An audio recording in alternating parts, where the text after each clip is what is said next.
Então, gente, vamos recomeçar o assunto da ideologia de gênero. A ideologia de gênero é uma doença, mas antes de estudar doenças, temos que estudar a saúde. Na escola de medicina, em geral, os estudantes passam os primeiros anos aprendendo como o organismo funciona bem.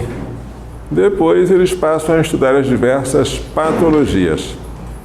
Nós só vamos entender a ideologia de gênero se entendermos como é a família natural no plano de Deus. Esse é o objetivo da aula de hoje, apresentar a família natural e depois a sua doença, que é a ideologia de gênero. E por último, o remédio desta doença, tá? Vejamos então o que significa cada um dos sexos. Está um versículo do Gênesis. Homem e mulher ele os criou e disse: sede fecundos, multiplicai-vos, enchei a terra e submetei-a. E aí vem uma pergunta muito interessante. O que significa cada um dos sexos? O que significa o homem e o que significa a mulher? Porque ele os criou homem e mulher. Por quê? E para quê?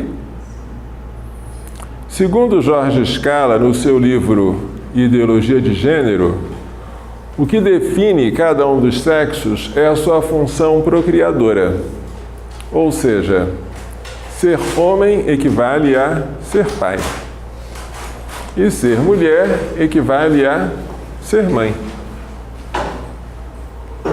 Ou seja, ser homem é a paternidade e ser mulher é a maternidade. Isso num sentido antropológico, porque não se pode reduzir isso ao sentido biológico.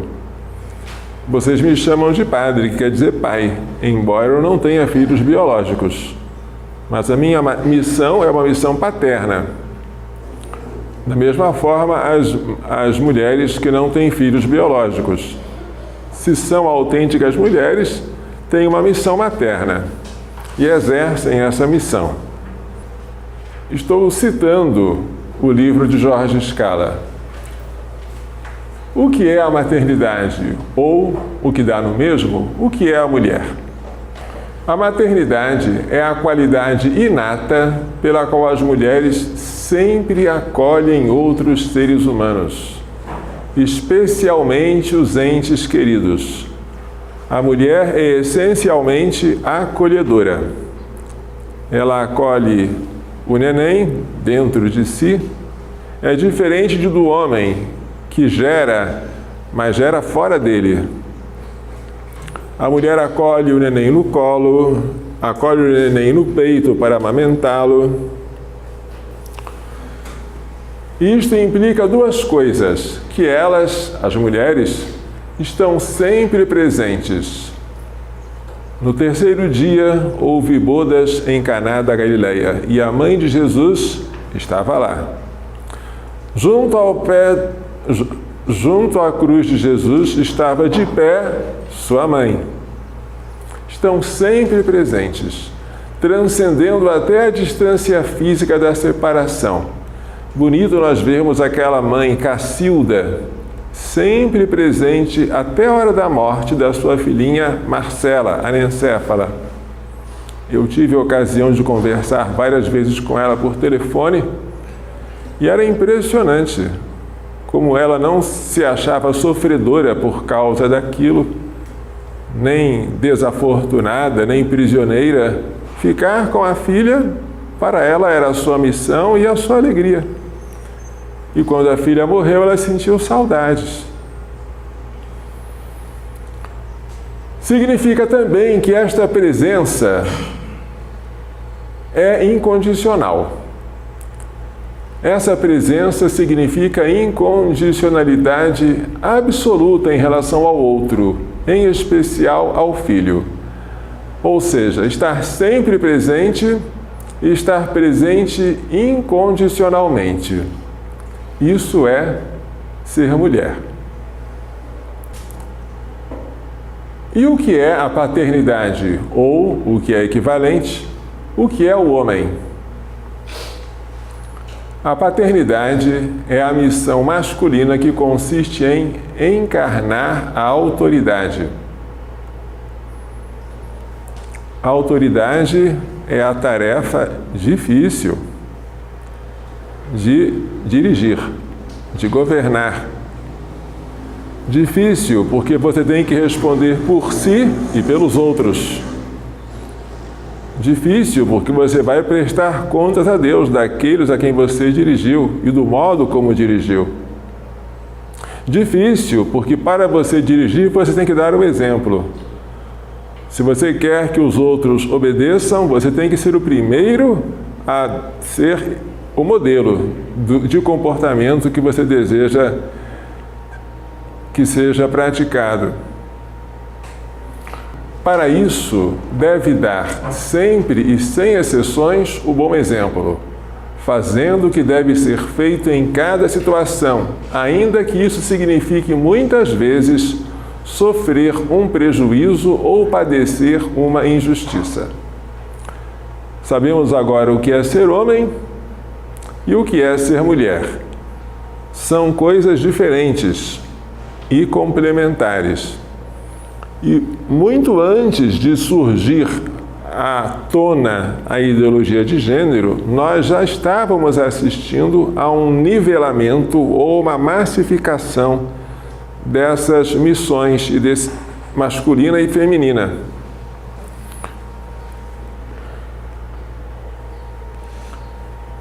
Esse trecho aqui, muito importante, desejaria que a nossa leitora lesse.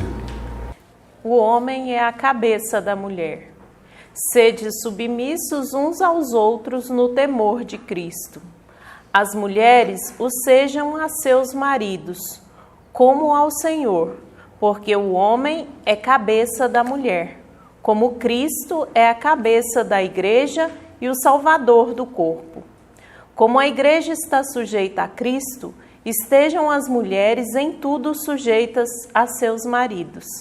E vós, maridos, amai vossas mulheres, como Cristo amou a igreja e se entregou por ela, a fim de purificá-la com o banho da água e santificá-la pela palavra. Prestem atenção. Nesta carta aos Efésios, capítulo 5, São Paulo vislumbra o amor de Cristo pela igreja como o modelo e o sinal do amor conjugal, marido e mulher. O amor do marido aqui corresponde ao de Cristo. O amor da mulher corresponde ao da igreja. Uma pergunta cuja resposta é óbvia. Qual dos dois é maior? O amor de Cristo ou o amor da igreja? Alguém tem dúvida? Então respondam de novo, porque eu não ouvi direito. Qual dos dois amores é o maior? O de Cristo pela igreja ou da igreja por Cristo? O de Cristo pela igreja. Jesus Cristo é Deus. A igreja não é deusa. Jesus Cristo amou a sua igreja a ponto de se entregar por ela, de morrer por ela. A igreja ama Cristo, ama até com amor sobrenatural vindo dele. Mas a igreja é criatura, Cristo é criador. A igreja é redimida, Cristo é o redentor. Prestem atenção, se o amor do marido é comparado ao de Cristo e o amor da mulher é comparado ao da igreja, prestem atenção, qual dos dois tem o dever de amar mais? O marido ou a mulher? O marido tem o dever de amar mais. Certo? E como foi que Cristo amou a sua igreja? Até a morte, e morte de cruz. Esta é a missão do marido. Morrer pela esposa. Assim como a igreja é submissa a Cristo, Assim, as mulheres devem ser submissas aos seus maridos. A palavra submissão ficou com uma carga desagradável. Você, ao ouvir falar isso, franze o rosto, parece que está engolindo papel. No entanto, nosso Senhor, quando diz que ama o Pai, ele diz que obedece ao Pai. E ele não é menor que o Pai. Os dois são um só Deus. Mas ele diz: se observardes os meus mandamentos, permanecereis no meu amor. Como eu observo os mandamentos de meu Pai e permaneço no seu amor. Entre o Pai e o Filho existem mandamentos. Jesus nunca fala de conselhos, de pedidos, fala de mandamentos. E quando ele cumpre os mandamentos do Pai, ele obedece. E essa obediência nada tem de degradante. É uma honra para ele obedecer o Pai. Uma vez Jesus estava no poço de Jacó, em diálogo com a samaritana, e os discípulos aproximaram-se dele dizendo: Rabi, come, é meio-dia, eu tenho um alimento que vós não conheceis. Será que ele trouxe algum pão e nós não estamos vendo? Meu alimento é fazer a vontade do meu Pai que está no céu. Veja como Jesus se alimentava da obediência. E São Paulo, escrevendo aos Filipenses, diz: tende em vós os mesmos sentimentos de Cristo, Filipenses capítulo 2. Porque ele, sendo de condição divina, não apegou ociosamente a isto, mas esvaziou-se de si mesmo, assumiu a condição de um escravo, fazendo-se aos homens semelhantes, e reconhecido exteriormente como homem, humilhou-se, obedecendo até a morte e morte de cruz. A obediência está em Cristo do início ao fim. E, no entanto, ele é Deus. Como o Pai também é Deus. Por isso devemos tirar da nossa mente isso que já ficou quase que inculcado, de que obedecer é mal e que mandar é bom. Obedecer é muito bom. Mandar a gente aceita por dever, mas é uma coisa difícil. Uma das coisas mais lindas e mais fáceis de se fazer é obedecer. Uma das coisas mais difíceis e mais perigosas é mandar. Quando temos alguém para obedecer, nós descarregamos naquela pessoa boa parte das nossas responsabilidades, adquirimos uma paz e evitamos o pecado do orgulho. Quando temos que mandar, precisamos de uma vigilância redobrada para não nos orgulharmos, roubando para nós a glória que vem de Deus, para lembrarmos que aquele a quem nós mandamos não são nossos escravos, pelo contrário, nós somos servos dele, e que a autoridade não foi dada para impor a minha vontade, mas a vontade de Deus naqueles que eu governo. Isso tudo é um cuidado que o chefe deve ter. Baseado nesse trecho da carta aos Efésios, foi feito um livro, sobre o qual falaremos depois. Quando os discípulos estavam discutindo entre si qual deles seria o maior, Jesus então resolveu dar uma lição. Os chefes devem servir. Sabeis que os governadores das nações as dominam e os grandes as tiranizam. Entre vós não deverá ser assim. Ao contrário, aquele que quiser tornar-se grande entre vós, seja aquele que serve, e o que quiser ser o primeiro dentre vós, seja o vosso servo. Desse modo, o Filho do Homem não veio para ser servido, mas para servir e dar a vida como resgate por muitos. Certo? Ele é o nosso chefe. E ele não veio para ser servido, mas para servir e dar a vida. E dar a vida como preço de resgate por muitos, pela multidão.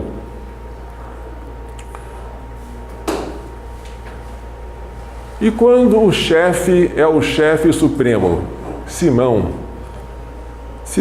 Pedro, que foi chamado a apacentar os outros que seriam chefes. Simão recebeu 3 vezes esta pergunta de Jesus: Simão, filho de Jonas, tu me amas mais do que estes? E olha que essa é uma pergunta difícil. Vamos imaginar que alguns dos que estão aqui, que são maridos, recebessem essa pergunta de Jesus: tu me amas mais do que a tua esposa me ama? É uma pergunta que inquieta. Como é que eu vou saber quanto ela ama? No entanto, Jesus exigiu isso de Simão, a quem deu o nome de Pedro.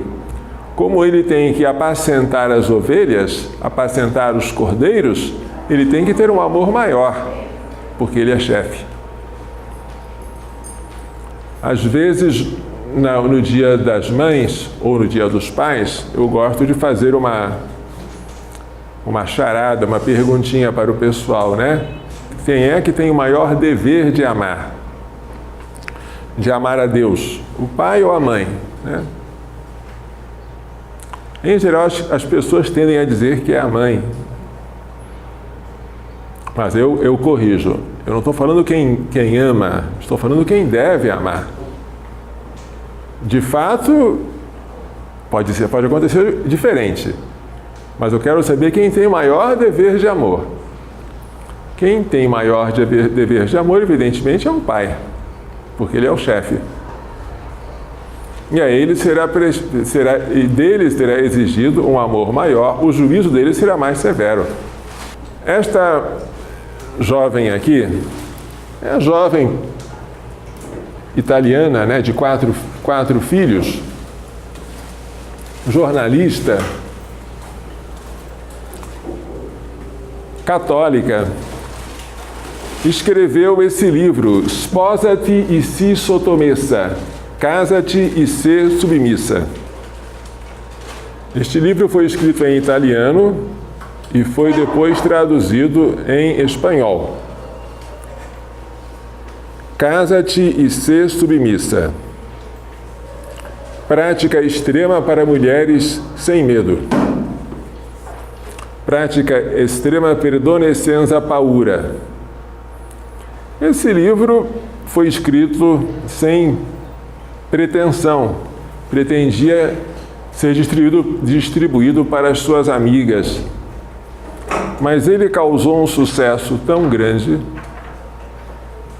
ele evitou tantas separações, ele promoveu a conciliação de casais,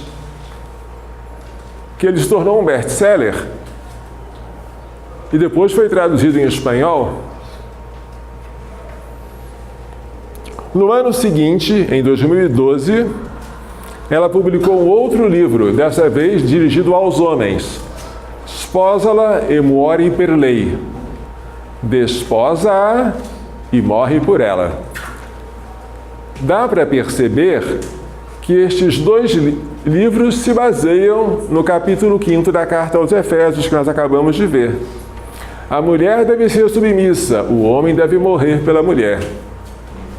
No seu blog, Constanza Miriano explica o sentido da submissão. Quando falamos em voz baixa para evitar o linchamento de submissão, devemos sair da linguagem do mundo, que lê tudo na ótica do domínio, do poder. O nosso rei está na cruz, mas assim venceu o único inimigo invencível, a morte. Também nós, portanto, devemos sair da lógica do poder, invertê-la completamente. Antes de tudo, porque a submissão não vem da depreciação, não se escolhe a submissão porque se pensa não ter valor. Depois, porque o fruto da escolha da mulher é o fato de que o homem estará pronto a morrer por ela. Estão entendendo? Submissão não é desvalorização. E a submissão tem como fruto o fato de que o homem estará disposto a morrer pela mulher. Quando São Paulo diz às mulheres que aceitem estar embaixo, não pensa de modo algum que sejam inferiores. Antes, é ao cristianismo que devemos a primeira, verdadeira, grande revalorização das mulheres. A submissão de que fala Paulo é um presente, livre como qualquer presente, senão seria uma taxa. É um presente espontâneo de si, feito por amor. Bonito, não é? Dizer que a submissão é por amor. Submissão dá a ideia de opressão, dá a ideia de esmagamento. Assim foi que nos ensinaram. Todos nós crescemos aprendendo isso. Que hoje as mulheres não são mais submissas, porque elas se emanciparam. Então essa palavra aqui parece uma heresia. Ela é politicamente incorreta. Mas o que é interessante é ver como a verdade, ela pode ser oculta, mas ela nunca é destruída. Depois de um tempo ela aflora. Esta moça aqui não fazia ideia de que o livro que ela escreveu ia causar tanto sucesso. Nem aquela que escreveu para mulheres, nem esse outro que ela escreveu para os homens, né? Sposala e mori per lei.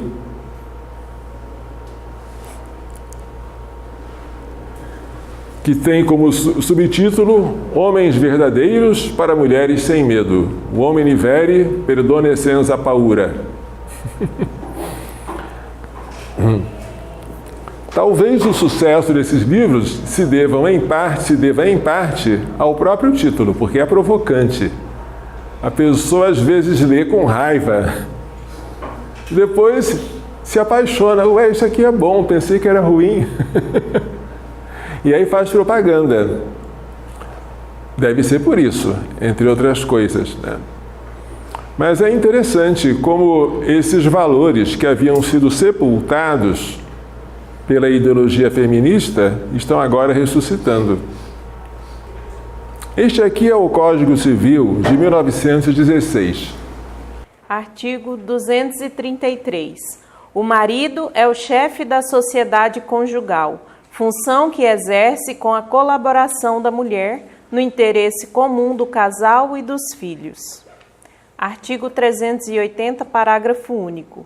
Divergindo os progenitores quanto ao exercício do pátrio poder, prevalecerá a decisão do pai, ressalvado à mãe o direito de recorrer ao juiz para a solução da divergência. Toda sociedade tem que ter uma cabeça. E antigamente, no Código de 1916, essa cabeça era o pai. E quando houvesse discórdia, prevalecia a decisão do pai. O bispo pode colocar 2 padres numa mesma paróquia? Pode. Mas um deles vai ser pároco. O outro vai ser vigário paroquial, submisso ao pároco. Os 2 se dão muito bem? Maravilhosamente, mas tem que ter um chefe. Não é porque marido e mulher se dão bem que não há necessidade de cabeça. Tem que haver. Para a própria existência da sociedade, para a solução dos conflitos que são inevitáveis, das diferenças de opinião, de ponto de vista, o que não significa que o chefe seja infalível. Não é, mas tem que existir, para o bem da própria sociedade. Naquela época, o marido era o chefe, e quando o marido e a mulher divergiam quanto ao exercício do pátrio poder, quanto à maneira de governar os filhos, prevalecia a decisão do pai, porque ele era o chefe. E se ele desse uma decisão absurda, uma decisão assim doida, que ia causar danos aos filhos, à família inteira, nesse caso, a mãe poderia recorrer ao juiz para solucionar a divergência. Claro que isso só aconteceria em casos extremos. Não seria por banalidade que se recorreria à justiça. A justiça, que representa o Estado, o Poder Judiciário, só deve intervir para assuntos que a família não pode resolver por si mesmas. Então, o recurso ao juiz era só em caso de abuso de autoridade do pai. Então, a família tinha uma cabeça. Tinha também um coração. A cabeça era o marido, o coração era a mulher. Isso é muito sadio, que haja uma cabeça e um coração. Mas esse código não está mais em vigor. Hoje está em vigor o Código de 2002.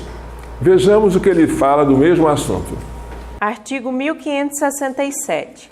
A direção da sociedade conjugal será exercida em colaboração pelo marido e pela mulher, sempre no interesse do casal e dos filhos. Parágrafo único. Havendo divergência, qualquer dos cônjuges poderá recorrer ao juiz, que decidirá tendo em consideração aqueles interesses. Ora, se a direção é exercida por dois, significa que não há direção. Ter dois chefes é o mesmo que não ter nenhum. E quando os dois tiverem divergência, o que não é nada incomum? Um dos dois cede, evidentemente. E se nenhum dos dois ceder? Aí vem a solução terrível, que é a submissão ao Estado. Antes, a mulher era submissa ao marido. Agora, ela é submissa ao juiz de família, juiz da vara de família. Mas para a mulher recorrer ao juiz, ela tem que expor a intimidade da família, ela tem que contar detalhes dos problemas. Mas isso não precisa.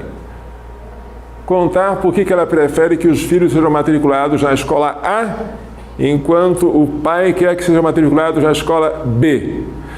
Contar porque ela prefere que os filhos passem as férias na colônia de férias tal, e porque o pai quer que eles passem na colônia de férias sei lá qual. Divergências bobas sobre detalhes. O Estado, como é que ele vai resolver isso? O marido tem defeitos, mas presume-se, até prova em contrário, que ele conhece e ama a mulher e os filhos. Mas um juiz, ele é um desconhecido. Você entregar isso para ele resolver, é a pior das soluções. Só porque você não quis que a família tivesse um chefe? É um preço muito caro você não ter chefe na família. Você tem que entregar a chefia ao Estado. E o Estado agora vai interferir numa coisa que não era da alçada dele, a intimidade familiar. Isso aí fere o chamado princípio da subsidiariedade, que foi explicado muito bem pelo Papa Pio XI na sua encíclica 40º Anno. Isto aqui não é uma citação literal da encíclica, mas é uma explicação válida do princípio. Os organismos sociais maiores podem e devem ajudar os menores, apenas na medida de sua necessidade, suprindo o que estes não podem realizar por si sós. Por exemplo, o Estado, ele pode ajudar a família na medida em que a família precisa do Estado, suprindo o que a família não pode realizar por si mesma. Se a família tem condições de educar os filhos até o ensino médio, sem recorrer às escolas do Estado, o Estado vai ficar muito contente e deixar os pais darem aos filhos a educação que desejam. Se, porém, ocorre alguma coisa que a família não é capaz de resolver, por exemplo, uma briga, o Estado aí tem que intervir, dependendo da briga. Porque se a briga for sem violência, se houve, por exemplo, um furto entre familiares, o Código Penal prevê que tal furto, embora seja ilícito, embora seja crime, fica isento de pena. Por quê? Porque é melhor que a família resolva por si mesma essa questão do que o Estado. Se houve furto, se houve um crime contra o patrimônio, mas sem violência. Se, porém, o filho encostou um revólver no peito do pai para tentar extorquir dinheiro dele, aí já não é furto, é roubo. Aí o Estado intervém, porque a família não é capaz de resolver isso aí sozinha. É essa a função do Estado, fazer o que a família não pode fazer, suprir aquilo que ela não pode conseguir por si mesma. Quando o Estado agora passa a ser o chefe da família, está havendo uma ingerência indevida. E olha, é um preço caro. O preço de você não aceitar um chefe é você aceitar o Estado como chefe. Conhecem esta moça? Maria Mariana? Ela foi atriz da Globo. Quando jovem, escreveu um livro chamado Confissões de Adolescente. Depois dos seus 30 e poucos anos, depois de altos estudos e profundas meditações, ela descobriu que ser mulher é ser mãe e que o lugar da mãe é o lar. Resolveu se recolher para ter filhos e cuidar deles. E foi aí, nesse estágio da sua vida, que a revista entrevistou-a. E o título da reportagem é esse que vocês estão vendo: Deus quer o homem no leme. Um título bastante provocante. Vejamos o que ela fala sobre a igualdade entre os sexos. Não acredito na igualdade entre homens e mulheres. Todos merecem respeito, espaço, mas o homem tem uma função no mundo e a mulher tem outra. São habilidades diferentes. Penso nesta imagem: homem e mulher estão no mesmo barco, no mesmo mar. Há ondas, tempestades, maremotos. Alguém precisa estar com o leme na mão. Os dois não dá. Deus preparou o homem para estar com o leme na mão, porque ele é mais forte, tem raciocínio mais frio. A mulher tem mais capacidade de olhar em volta, ver o todo e desenvolver a sensibilidade para aconselhar. A mulher pode dirigir tudo, mas o lugar dela não é com o leme. O lugar dela não é com o leme. É interessante o que ela percebeu. Ela percebeu o óbvio, mas o óbvio foi abafado durante muito tempo.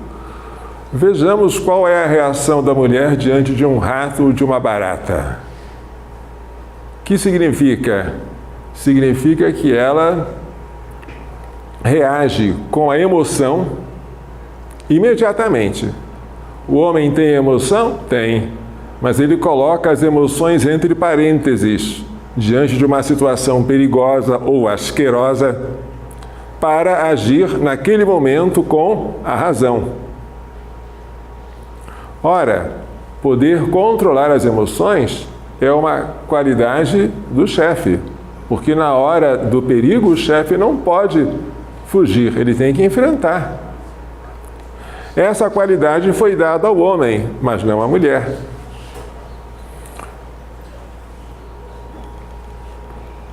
As mulheres têm uma oscilação de humor muito grande.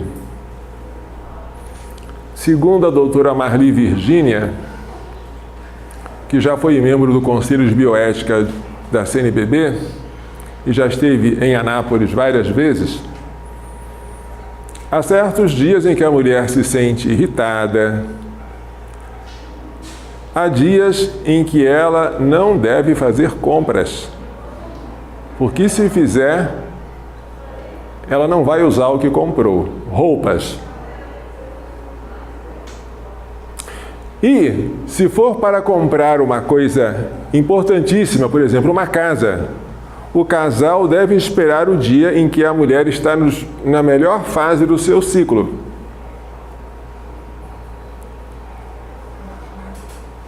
Mas isso cria um problema.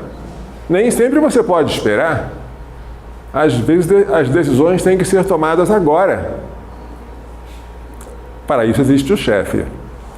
Para isso, o homem é mais estável. O homem tem oscilações de humor, mas não como a mulher. Isso assegura, como disse Maria Mariana, uma frieza maior na hora de decidir. Frieza que é preciosa, sem ela a gente não decide bem. Foi Deus que fez assim a mulher, foi Deus quem fez assim o homem. Isso não é mal, mas nós temos que dar a cada um aquilo que é seu. Para que a mulher quer ser homem? Ou para que o homem quereria ser mulher? O que nós ganhamos com isso? O que a sociedade ganha? Porque a cabeça quereria ser coração, ou o coração quereria ser cabeça? Quando a mulher deixa de ser coração para ser cabeça, a família se torna um monstro de duas cabeças e sem coração. E isso nós vemos em muitas famílias das últimas gerações, que perderam a figura materna da mãe. A mãe chegou a ser um segundo pai. Alguém que por pouco não faz a barba como ele, mas ela sai de casa para trabalhar tanto quanto ele, ela quer ganhar dinheiro como ele, ela quer ter um prestígio como ele, ela quer falar grosso como ele. E aí? E a figura terna, carinhosa, meiga? A mulher perde com isso, o marido perde, os filhos perdem, a família perde, toda a sociedade perde. Esta moça, Maria Mariana, escreveu um livro chamado Confissões de Mãe, na Idade Madura. E nesse livro ela dá o seu recado às jovenzinhas. Isso é uma parte da entrevista dela à revista. Quero dizer às jovens do mundo de hoje que existe uma pressão para que elas sejam autossuficientes profissionalmente. Sejam mulher e homem ao mesmo tempo, como se fossem a única forma de realização. Para isso, elas têm que desenvolver agressividade, frieza, sentimentos que não têm a ver com o que é ser mãe. O valor básico da maternidade é cuidar do outro, doar, servir. Nada a ver com o mundo competitivo. Maternidade é tirar seu ego do centro. Ou, falando como Jorge Scala, maternidade é acolher. Que coisa bonita, não é? Ela não leu o livro de Jorge Scala, acredito que não. Nem ele leu a ela. Mas os dois leram a realidade. É assim, gente. Embora nos tenham ensinado durante anos que não é, mas é assim. E seria tão bom se as mulheres aceitassem isso. E se os homens aceitassem isso nas mulheres, não exigindo dela, você tem que trabalhar fora para ganhar dinheiro igual a mim, para me ajudar na... Calma, isso não é a função dela, pode até ajudar. Mas a função de sustento é sua. Deixa que ela fique na casa, porque a presença dela em casa é insubstituível e fundamental. Para vocês que já têm algum entendimento jurídico, o que diz o artigo 5º, inciso 1º da Constituição Federal? Não, esse é o caput. O inciso 1º. Toda feminista sabe de cor isso aí. Não há nenhuma feminista aqui? Logo no inciso 1º, como grande novidade da nossa Constituição, está escrito que em direitos e obrigações, viu? Homens e mulheres são iguais. O homem tem direito, o homem tem dever ou obrigação de amamentar a criança. E a mulher tem o dever de sair de casa para sustentar a família. Porque os dois são iguais, em direitos e obrigações. Falso. Isso é antinatural. E não adianta você escrever o que é antinatural. Porque, como dizia o Papa Leão XIII, contra o socialismo, contra a natureza, todos os esforços são vãos. Quando você quer nivelar aquilo que Deus fez diferente, você não consegue. Claro que não consegue. Mas se eles são iguais, ou se você quer convencê-los de que são iguais, o marido vai exigir que a mulher trabalhe como ele e ganhe como ele. Ou então a mulher vai exigir do marido que ele fique em casa tomando conta dos filhos. O que, aliás, não tem nada demais tomar conta dos filhos, mas lembrem-se, Nós, homens, temos barba. E quando a gente pega a criancinha, se não tiver feito a barba naquele dia, dói na hora de encostar no nosso rosto. A nossa voz é grossa, não é aquela voz tranquila que a mãe tem. Às vezes assusta o neném. Nós também não temos um colo tão macio, porque a mulher tem uma camada de gordura sob a pele. Foi feita para isso, né?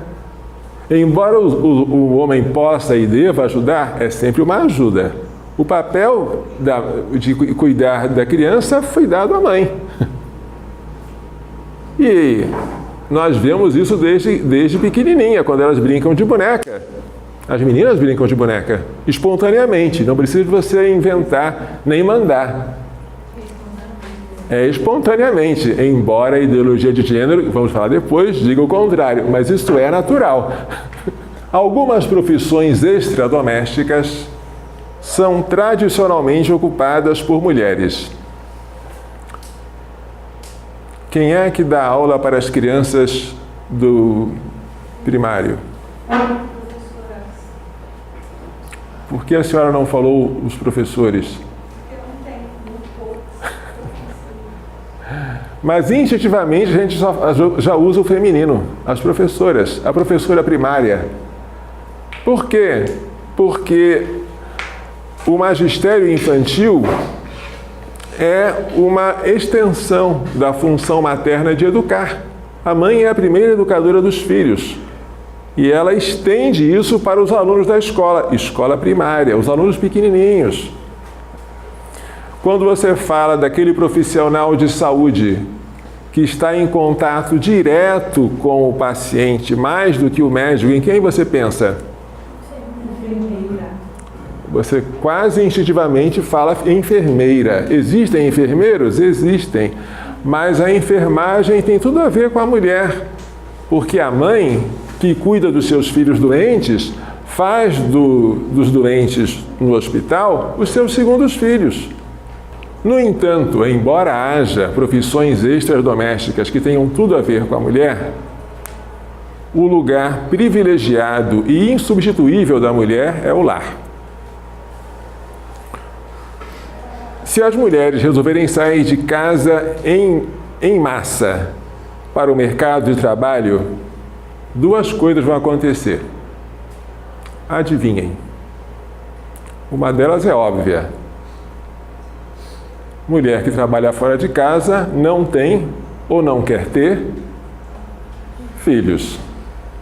Ou se tem, muito poucos. Isso é bom para a sociedade? É péssimo. Porque quando você não tem filhos, você não consegue repor a geração que morre. Para que uma geração reponha a outra, a sociedade tem que ter, no mínimo, 2,1 filhos por mulher em idade fértil. O Brasil já está bem abaixo deste nível. E se prosseguir assim, nós não teremos futuro. Previsões do IBGE falam que a nossa população ainda está crescendo, mas numa velocidade cada vez menor. Ela vai alcançar um ápice em 2048 e depois vai começar a cair. Então nós não estamos nada confortáveis em matéria demográfica. Isso é uma das consequências da saída em massa das mulheres para o mercado de trabalho, aquela saída frenética, eu tenho que trabalhar fora.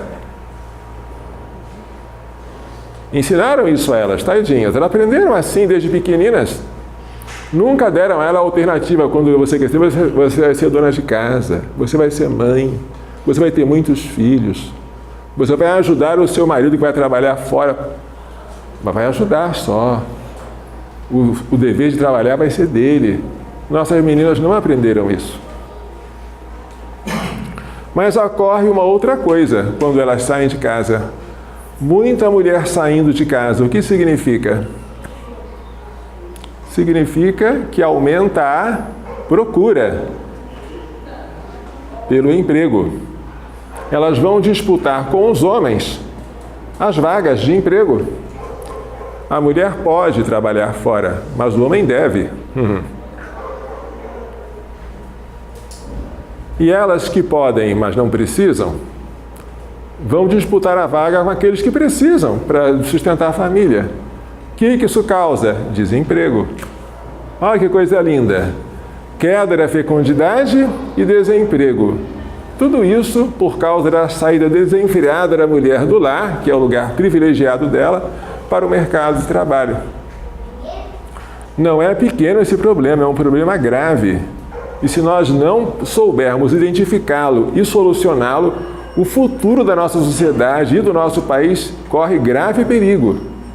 Como eu já falei, na família, o pai é a cabeça e a mulher é a mãe é o coração. Quando a mulher desejar também ser cabeça, a família se torna um monstro de duas cabeças e sem coração. E esse monstro é horrível. Famílias como essa existem, mas são horrorosas. É tão bonita a figura de uma mãe que não tem vergonha de ser mãe, né? Que assume a sua própria maternidade sem dizer, não, eu vou deixar de ser alicerce para ser fachada. Cansei de ser dona de casa. Cansei de ser desvalorizada com o meu trabalho que ninguém vê, ninguém elogia, que é só cozinhar, passar, lavar. Eu quero ir para fora. Lá eu vou adquirir um título, vou ser doutora. Vou ter um dinheiro que é só meu. Não vou precisar pedir dinheiro para ninguém. Tá bom. Adquiriu um título, apareceu, virou fachada. Pena que você deixou de ser alicerce. O alicerce ninguém vê, mas ele sustenta a casa. A fachada todo mundo vê, mas ela não tem papel de sustentação. E nós vivemos num mundo de aparência, cada um quer aparecer mais do que o outro. Jesus só aceitou aparecer uma única vez, foi na cruz. E foi de maneira vergonhosa, desonrosa. Nós não somos maiores do que ele. Se aspiramos a uma coroa nesta terra, deve ser a coroa de espinhos. Uma anedota que vocês já devem conhecer, mas se não conhecem, fiquem conhecendo, é a anedota do Joãozinho. Conhecem? Qual delas, né? Joãozinho era um aluno, né? A professora, em data próxima ao Dia das Mães, resolveu passar para os alunos a tarefa de fazer uma redação. Conhece essa daí? O título da redação era Mãe, só tem uma. Conhecem? Quem já conhece, levanta o dedo aí. Ninguém conhece? Mãe, só tem uma. É a redação para o Dia das Mães, tá?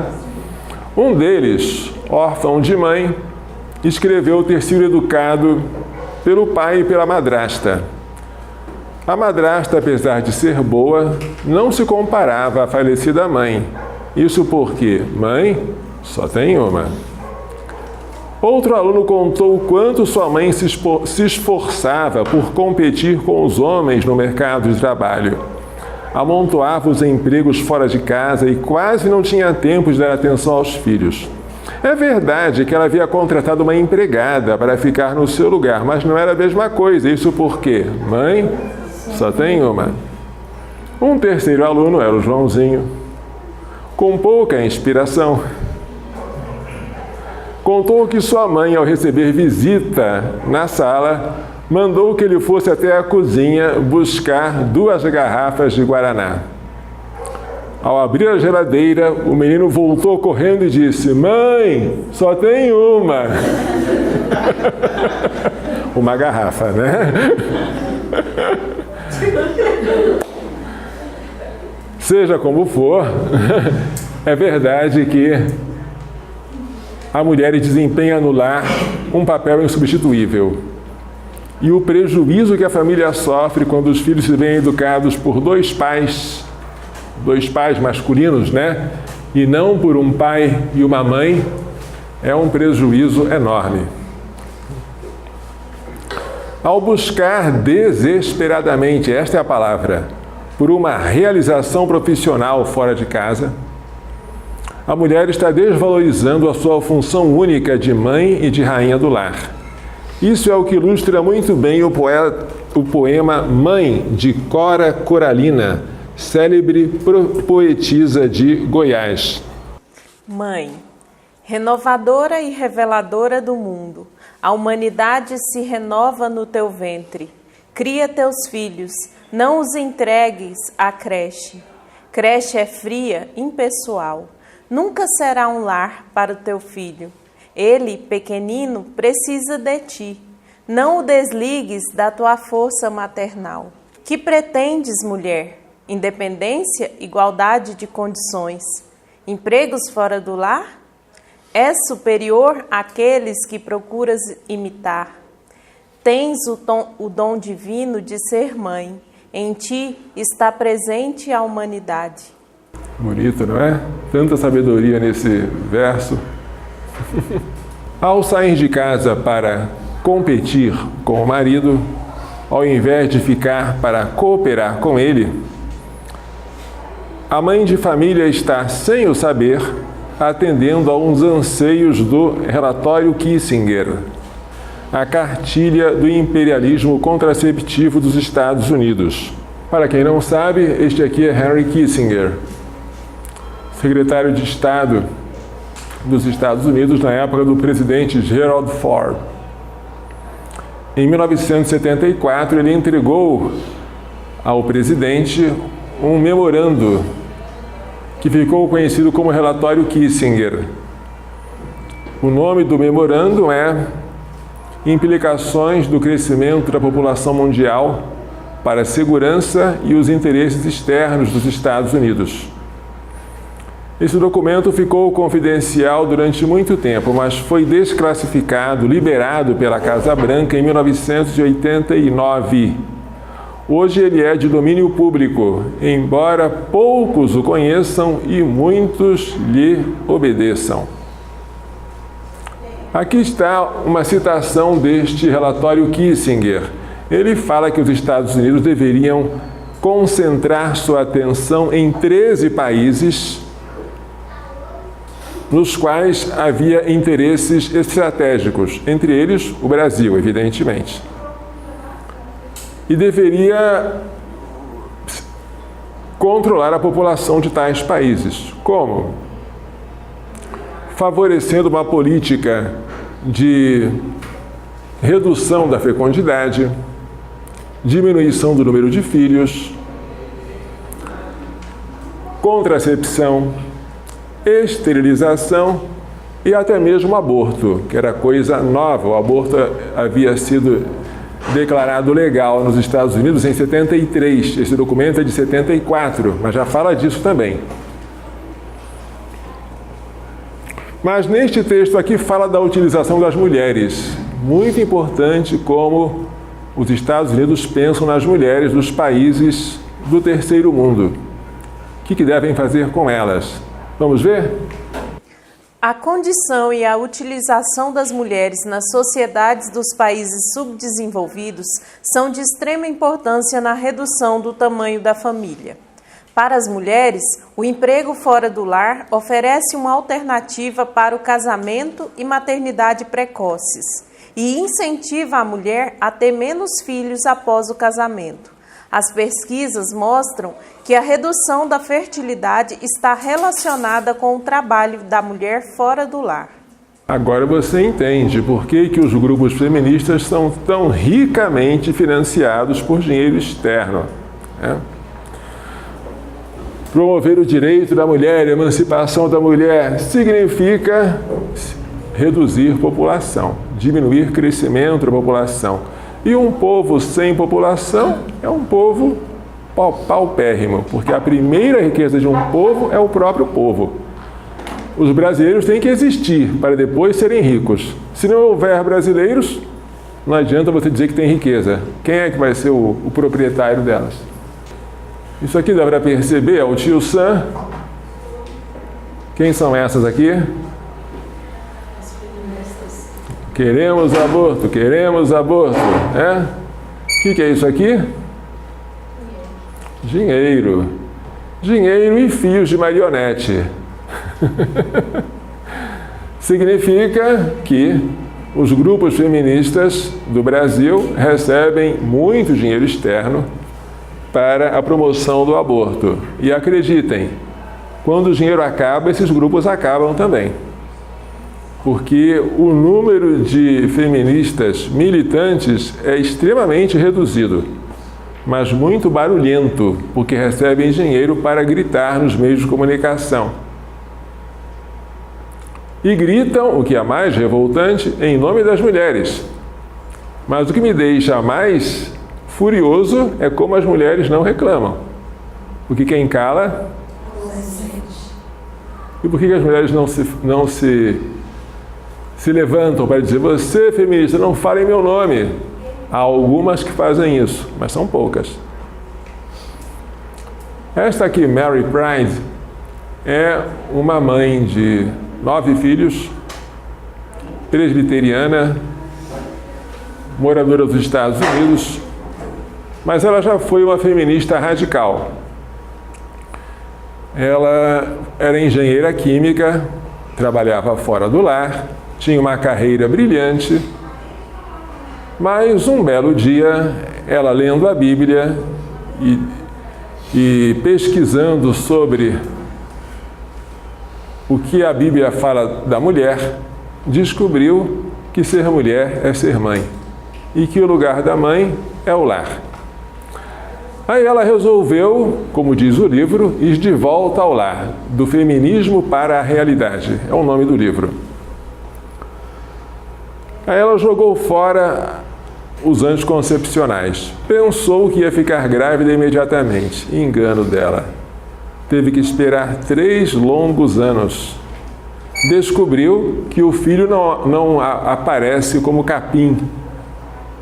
O filho é algo que tem que ser pedido a Deus, esperado e depois festejado. Então ela passou a chamar o marido para rezar, pedindo a Deus o dom do filho. E conseguiram, mas demorou. Depois do primeiro veio o segundo, o terceiro, até chegar ao 9º. Os filhos dela, ela educou em casa, aquela prática conhecida como homeschooling. É uma prática linda, gente. Se vocês puderem adotá-la, não deixem. Porque obriga os pais a estarem de perto com o filho, exercendo a função de professores. Eles aprendem enquanto ensinam, e a família toda aprende junta. E há uma socialização invejável. Ao contrário do que dizem, os filhos educados com homeschooling têm uma sociabilidade maior do que os outros que são educados nas escolas fora de casa. Bem, essa mulher então, que se realizou, descobriu que o lugar dela era o lar, que ela estava fora, como um peixe fora d'água, no ambiente frio do escritório, escreveu um livro para tentar convencer as esposas cristãs a descobrirem o que ela descobriu. Vejamos um pedacinho desse livro. Com tudo que andam falando sobre a liberação hoje em dia, as mulheres não estão conseguindo perceber que a esposa que trabalha no lar é a única que realmente tem liberdade. Ela é sua própria chefe durante as mesmas 9 ou 10 horas do dia em que outras mulheres estão fazendo o que seus superiores ordenam. Ela pode organizar seus próprios horários, tomar conta de seu próprio orçamento e se vestir como quer, sem ter que cumprir normas de empresas. Ela é a dona da casa, né? Não é assim que se chama? A esposa que trabalha no lar tem, até certo ponto, liberdade para fazer o que deseja, ao passo que a esposa que trabalha fora mal consegue ler um livro durante as horas de trabalho. Em vez do ambiente frio e formal do escritório, a trabalhadora do lar serve seus clientes diretamente e, diariamente, ela recebe tangíveis recompensas por seu trabalho. Este bolo está delicioso, mamãe. Todos os esforços para promover a liberação da mulher estão estabelecendo uma nova forma de escravidão, a esposa reprimida. Esse livro é muito bom e eu recomendo que todas as mulheres leiam. Eu já li, mas ele tem as deficiências de um livro escrito por uma pessoa protestante. Ou seja, uma falha que você vê imediatamente aí é a falta da figura de Maria, que deveria estar em primeiro lugar. E assim eu fico à espera de que uma de vocês venha escrever o livro De Volta ao Lar com Maria, para preencher essa lacuna, que é uma grande lacuna. A gente nota na literatura protestante muita coisa de verdade, muita. Ela aprendeu, só lendo a Bíblia, coisas maravilhosas sobre o valor dela na família, sobre a missão da mãe, aprendeu a maldade, a malícia da anticoncepção, mas não chegou a aprender Nossa Senhora. Quem sabe numa próxima edição, ou quem sabe um novo livro feito por uma autora brasileira. Fica como provocação, tá?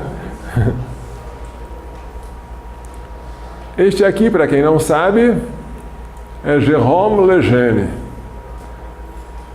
um cientista francês, descobridor da causa genética da síndrome de Down, que não recebeu o prêmio Nobel porque não quis. Como não quis? Porque ele denunciou a Organização Mundial de Saúde, dizendo: esta é uma organização feita para a saúde e que agora está servindo à morte. Quando houve dentro dela a sugestão de descriminalizar o aborto para evitar as mortes maternas. Ele falou isso com todas as letras. E logo comunicou à sua esposa: acabei de jogar o prêmio Nobel pela janela. De fato, não havia ninguém mais indicado do que ele para receber o prêmio Nobel. Mas ele nunca recebeu.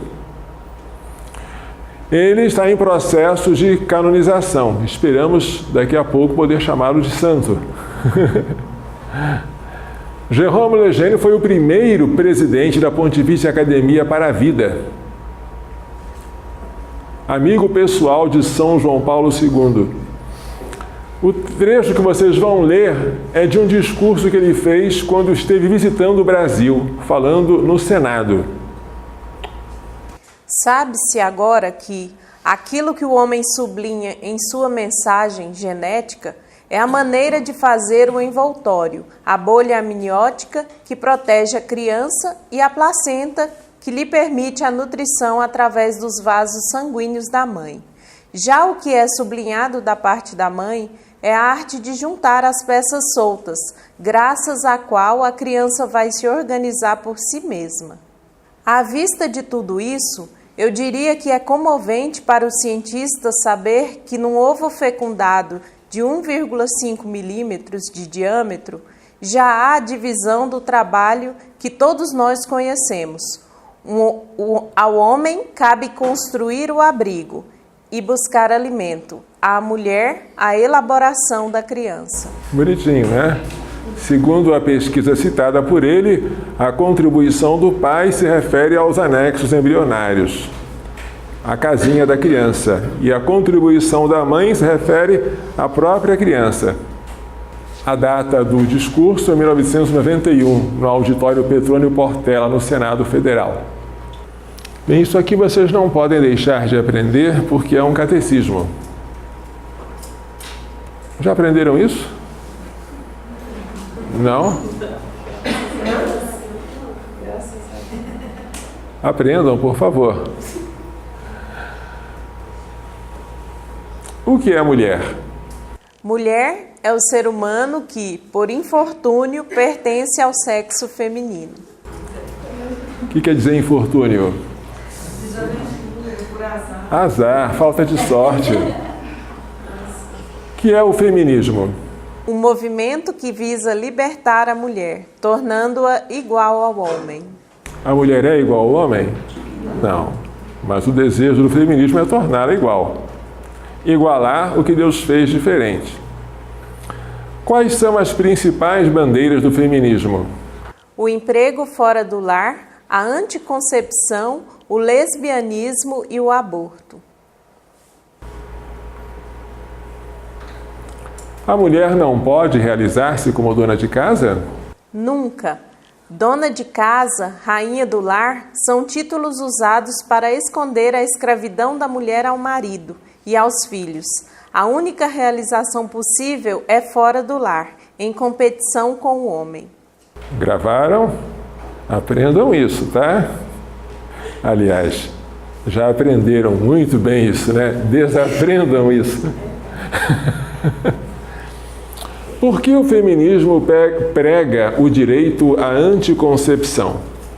Porque os anticoncepcionais tornam a mulher semelhante ao homem. Ele não concebe, não sofre os incômodos da gravidez nem as dores do parto. Ao usar algum método anticoncepcional, a mulher torna-se mais masculina. Aliás, vocês já aprenderam que um dos efeitos dos anticoncepcionais é o aparecimento de caracteres secundários masculinos. Não por acaso. Por que o feminismo prega o direito ao lesbianismo? Porque as lésbicas praticam aquilo que, em geral, só é concedido aos homens praticar: a conjunção carnal com mulheres. Por que o feminismo prega o direito ao aborto? Porque o aborto torna nós mulheres não apenas iguais aos homens, mas superiores a eles. Como assim? A mulher que aborta faz algo que muitos homens não têm coragem de fazer. A sociedade costuma ver a mulher como cheia de ternura, delicada com as crianças, capaz até de dar a vida por elas. Ao abortar, a mulher quebra esse preconceito, prova que o instinto materno é um mito e que ela é capaz de ser mais dura que os homens. Com o direito ao aborto, o feminismo atinge o seu auge. Gostaram do catecismo? Decoraram? Não. Por que existem roupas?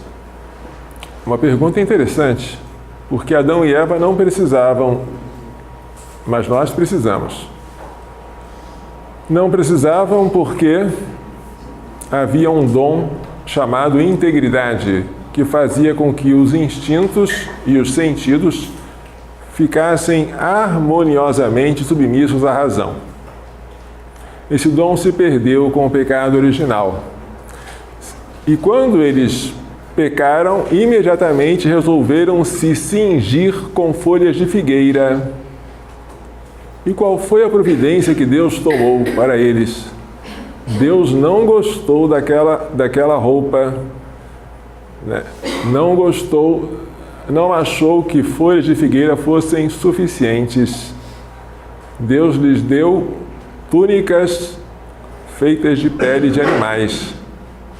Interessante, antes do pecado, as roupas eram desnecessárias. Depois, não é qualquer roupa que serve.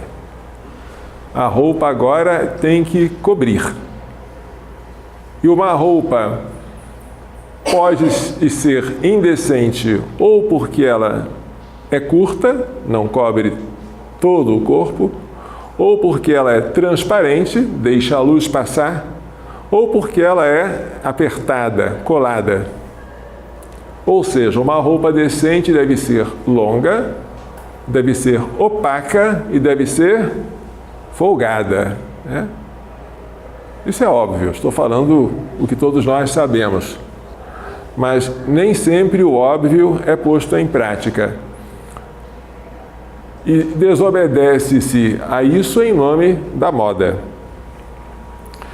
Mas, segundo o Papa São João Paulo II, as roupas cobrem o corpo para nos deixar ver os valores da alma. De fato, esse Papa tinha que ser santo, né? E é santo e sábio, a sabedoria própria dos santos. Vejamos o que ele diz no seu livro Amor e Responsabilidade, Estudo Ético. A necessidade espontânea de ocultar os valores sexuais vinculados à pessoa é o caminho natural para revelar o valor da pessoa em si mesma. Você quer se revelar ao outro? Trate de ocultar o seu corpo. Quer que o outro veja a sua alma? Vista-se decentemente. A roupa tem esse papel que não é secundário, papel maravilhoso, um papel revelador. Ela oculta e revela ao mesmo tempo. Oculta aquilo que deve estar escondido por causa da sua sacralidade. Revela aquilo que é invisível, o espiritual. No entanto, tradicionalmente, homens e mulheres se vestiam de maneira diferente. Na minha geração, começaram a se vestir iguais. Naquela época, as mulheres passaram a vestir calça comprida. Era uma coisa nova. Antigamente, elas vestiam saia. Mas qual é a origem da diferença do vestuário? Será uma origem puramente cultural? Cultural, sim, mas não só cultural. A diversidade de roupas masculina e feminina tem um fator cultural, mas não é um produto exclusivo da cultura. Homens e mulheres têm corpos diferentes, e essa diferença natural influi sobre o modo de vestir que convém a cada sexo. A mulher tem a pelve, bacia, mais larga e o osso sacro mais curto e mais largo. O motivo dessa disposição óssea é abrigar o bebê durante a gravidez. Daí a conveniência de que as roupas femininas sejam largas na altura dos quadris. Por esse motivo, durante séculos, consolidou-se o uso de saias pelas mulheres. De fato, a saia adapta-se perfeitamente ao corpo da mulher, não apenas com decência, mas com uma particular elegância. Vocês já viram um vestido de noiva? Claro que já viram. Já viram uma calça de noiva? Mas as mulheres resistem até hoje a usar calça na hora de se casar. Pelo menos naquela hora da vida, ela quer usar um vestido. Por quê? Porque é bonito, porque é elegante, porque tem tudo a ver com ela. Naquela hora ela se lembra que é mulher. Depois ela vai se esquecer, mas naquela hora...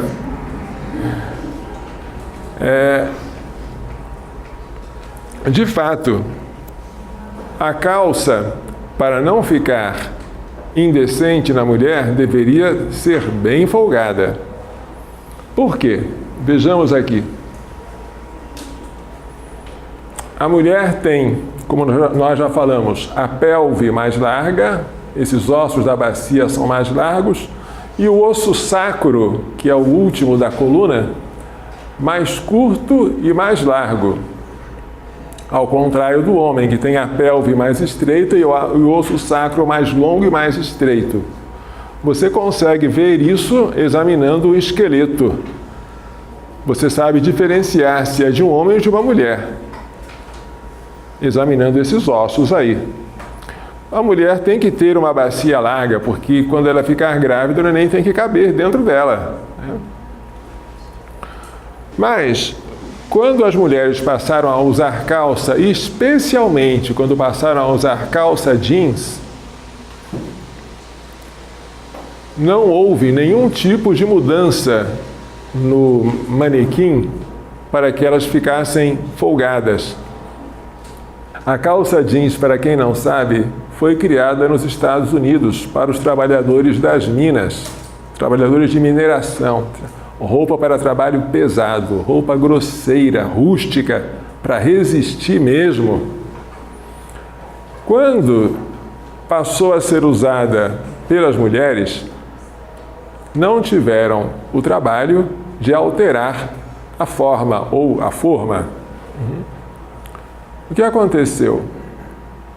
É que ficou muito apertado. Mas muito apertado mesmo. Eu não conheço nenhum tipo de calça jeans que fique folgado em uma mulher. Mas fica tão apertado que parece uma armadura. E aí vem a pergunta, será que ela se sente confortável com aquilo? Será que alguém a obriga a usar uma roupa tão apertada? Hoje, se nós virmos fotografias dos anos 60, podemos nos escandalizar, porque era a época da minissaia e as mulheres eram obrigadas pela moda, mas a moda era tirânica, obrigadas a usar saias acima do joelho, na posição de pé. Imagine sentada, como é que ficava. Mas elas se viam obrigadas a isso. Quem não usasse saia nessa altura, ou nessa... Qual é o contrário de altura? Nessa baixura, né? Era ridicularizada, ela era excomungada socialmente.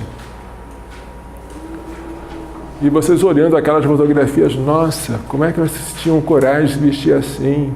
Até senhoras, olha. No futuro, acreditem no que eu estou dizendo, algumas pessoas vão ver fotografias de hoje e vão dizer, nossa, como é que essas mulheres usavam calça tão apertada? Até senhoras, veja, de todas as idades. Porque o hábito, o costume, fez com que se perdesse o senso de pudor. E o pudor faz com que você saiba que precisa ocultar o seu corpo, cobri-lo, como algo sagrado. Algo que é templo do Espírito Santo e algo que foi comprado por um alto preço, que foi o sangue de Cristo.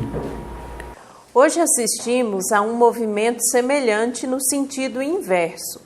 Homens advogando o direito de usar saias, a fim de libertar-se da ditadura da calça. Em 2008, o jornal francês Libération noticiava a existência da Associação Homens de Saia. Seu fundador, Dominique Moreau, defendia a emancipação masculina, reivindicando o direito de dispor plenamente do próprio corpo, nos moldes da liberação feminina. Não, não é escocês não, esse é francês. Tá aí, olha. Por que não querer conservar a sua própria identidade? Por que imitar o outro sexo? Se as mulheres fizeram mal em querer imitar os homens, por que agora os homens querem imitar as mulheres? É o que dizia Dom Manuel Pestana Filho. O feminismo causou primeiro a masculinização da mulher, depois a feminilização do homem e, por último, a bestialização de ambos.